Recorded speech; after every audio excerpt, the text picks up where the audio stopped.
नमस्कार और स्वागत है। अच्छा, कभी ऐसा हुआ है कि आपके दिमाग में कोई कोई कमाल का आइडिया आया हो, किसी ऐप का या वेबसाइट का? सबके साथ होता है। हाँ, और शायद आपने उसे किसी कागज़ पर या नैपकिन पर लिख भी लिया हो, बिल्कुल। लेकिन उस एक लाइन के आइडिया और एक असली काम करने वाले प्रोडक्ट के बीच में एक बहुत बड़ी खाई है। बहुत बड़ी। आज हम उसी खाई को पाटने की कोशिश करेंगे। हम देखेंगे कि एक विचार को एक ऐसे प्रोटोटाइप में कैसे बदला जाए, जिसे आप असल में क्लिक कर सकें, इस्तेमाल करके देख सकें, और ये सब बिना एक भी लाइन कोड लिखें।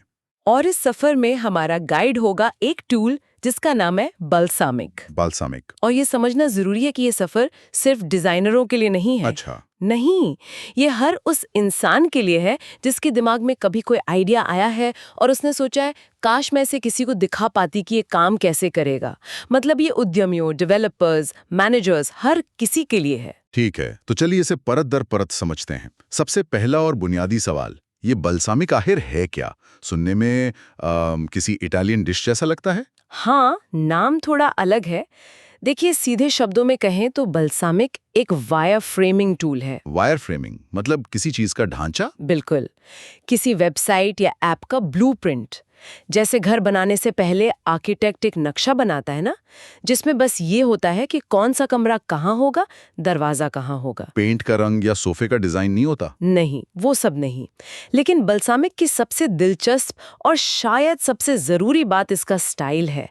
ये जानबूझकर ऐसा दिखता है जैसे किसी ने हाथ से, पेंसिल से किसी कागज पर बनाया हो। सब कुछ थोड़ा टेढ़ा मेढ़ा, स्केच जैसा। एक मिनट, ये सुनने में थोड़ा अजीब है। मतलब आज की दुनिया में जहां हर कोई पिक्सल परफेक्ट एकदम सुंदर डिजाइन की बात करता है, वहां एक टूल जानबूझकर कच्चा और अधूरा डिजाइन क्यों बना रहा है? ये एक बहुत ही जरूरी सवाल है। मान लीजिए मैं किसी क्लाइंट को ऐसा स्केच जैसा डिजाइन दिखाऊं, तो क्या वो ये नहीं सोचेगा कि ये तो अनप्रोफेशनल है? और यही बाल्सामिक के पूरे दर्शन का केंद्र है। वो जो अधूरापन है, वो उसकी कमी नहीं बल्कि उसकी सबसे बड़ी ताकत है। सोचिए, जब आप किसी को एक बेहद सुंदर पॉलिश्ड डिजाइन दिखाते हैं, तो लोगों का फीडबैक कैसा होता है? वो कहेंगे मुझे ये नीला रंग पसंद नहीं आया, या क्या हम इस आइकॉन को थोड़ा बड़ा कर सकते हैं? बिल्कुल, फीडबैक सतही हो जाता है क्योंकि डिजाइन फाइनल जैसा दिखता है। हाँ, ये बात तो है। लोग फिर उसकी छोटी-मोटी कॉस्मेटिक चीजों पर अटक जाते हैं। एग्जैक्टली। लेकिन जब आप किसी को हाथ से बना स्केच दिखाते हैं, तो कोई भी रंग या फॉन्ट पर टिप्पणी नहीं करता। सबका ध्यान एक ही सवाल पर जाता है, ये काम कैसे करेगा? इस बटन को दबाने से क्या होगा। हाँ, अगर मैं यहाँ खो गई, तो वापस कैसे जाऊंगी? बाल्समिक का स्केची स्टाइल एक एक मनोवैज्ञानिक ट्रिक है। ये हर किसी को मजबूर करता है कि वो सुंदरता को भूलकर सिर्फ और सिर्फ इस्तेमाल करने के अनुभव यानी यूजर एक्सपीरियंस पर ध्यान दें। ये कहता है, चलो पहले ये तय कर लें कि घर का नक्शा सही है, पेंट की बात बाद में करेंगे। तो ये एक तरह का मतलब एक क्रिएटिव बंधन है जो आपको सही चीज पर फोकस करने में मदद करता। मैं समझ पा रहा हूँ। तो ये फंक्शन फर्स्ट वाली सोच असल में काम कैसे करती है? ऐसा क्या है इस टूल में जो इसे इतना तेज बना देता है? इसकी रफ्तार का राज इसकी सादगी में छिपा है। इसमें ड्रैग एंड ड्रॉप इंटरफेस है।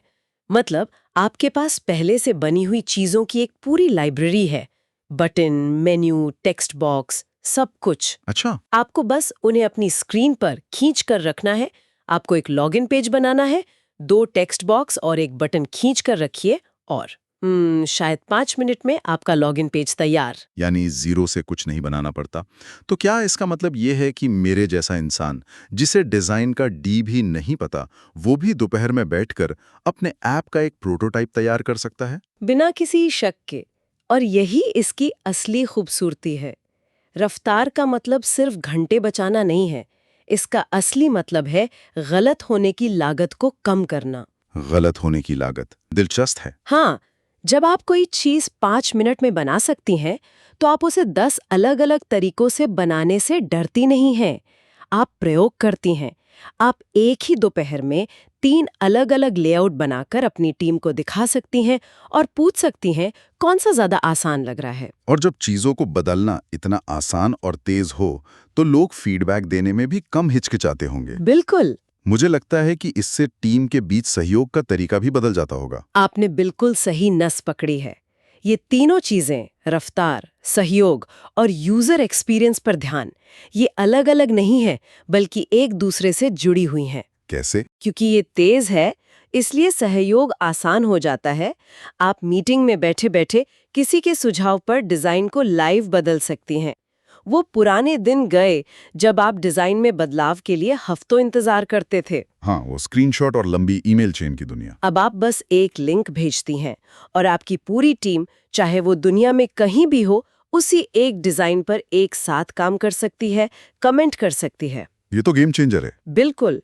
सोचिए, एक प्रोजेक्ट पर काम चल रहा था जहां टीम इस बात पर बटी हुई थी कि चेकआउट प्रोसेस कैसा होना चाहिए, एक लंबा पेज या कई छोटे-छोटे स्टेप्स। हाँ, ये तो क्लासिक बहस है। घंटों की बहस हुई, कोई नतीजा नहीं। आखिर में प्रोडक्ट मैनेजर ने बलसामिक खोला और 15 मिनट में दोनों वर्जन बना दिए। जब टीम ने दोनों को क्लिक करके इस्तेमाल किया तो फैसला 2 मिनट में हो गया। वाह। यही इसकी ताकत है। ये बहस को अनुभव में बदल देता है, और जब आप अनुभव पर फैसला लेते हैं तो आप हमेशा यूजर के लिए बेहतर फैसला लेते हैं। ठीक है, मैं इस पूरी तस्वीर को अब बेहतर तरीके से देख पा रहा हूँ। रफ्तार से प्रयोग करने की हिम्मत मिलती है, जिससे बेहतर सहयोग होता है और इन दोनों का नतीजा एक बेहतर यूजर एक्सपीरियंस होता है। लेकिन अब तक हम जो भी बात कर रहे हैं वो सब स्थिर स्क्रीन, मतलब स्टैटिक ब्लूप्रिंट्स के बारे में है। सही। किसी भी ऐप का असली जादू तो उसके फ्लो में होता है, एक स्क्रीन से दूसरी पर जाने के एहसास में होता है।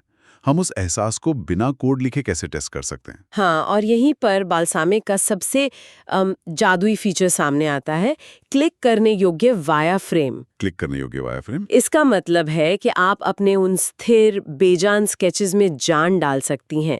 आप उन्हें आपस में जोड़कर एक ऐसा इंटरैक्टिव प्रोटोटाइप बना सकती हैं जो एक असली ऐप की तरह काम करता है। अच्छा, तो ये एक तरह का सिमुलेशन है। चलिए इसे करके देखते हैं।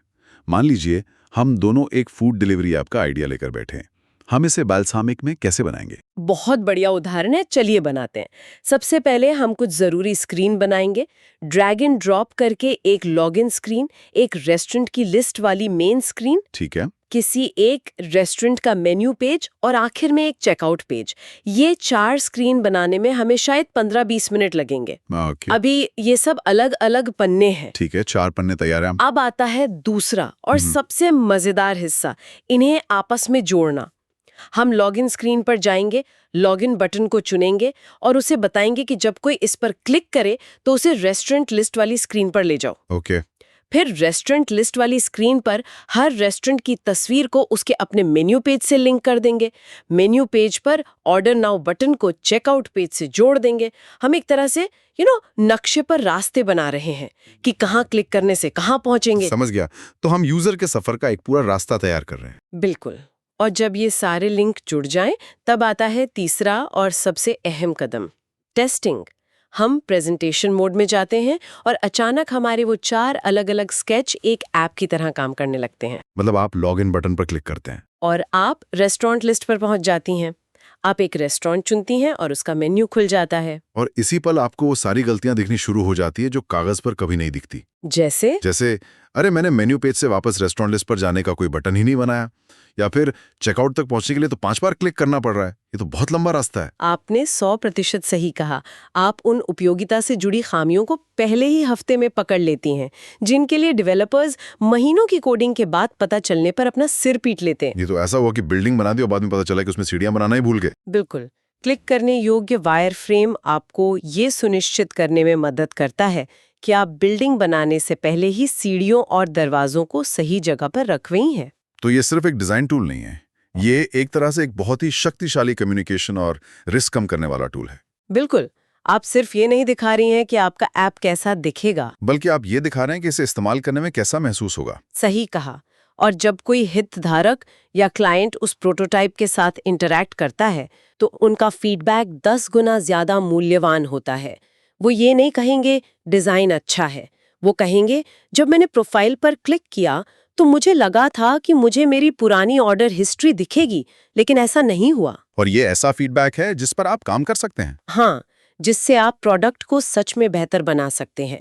ये महीनों का डेवलपमेंट टाइम और लाखों रुपए बचा सकता है। ये सब सुनने में बहुत प्रभावशाली लगते हैं, लेकिन कोई भी टूल हर काम के लिए सही नहीं हो सकता। नहीं हो सकता। क्या ऐसी कोई स्थिति है जहां बाल्समिक इस्तेमाल करना एक गलत फैसला होगा? नहीं, बिल्कुल सही सवाल है और ये समझना बहुत जरूरी है।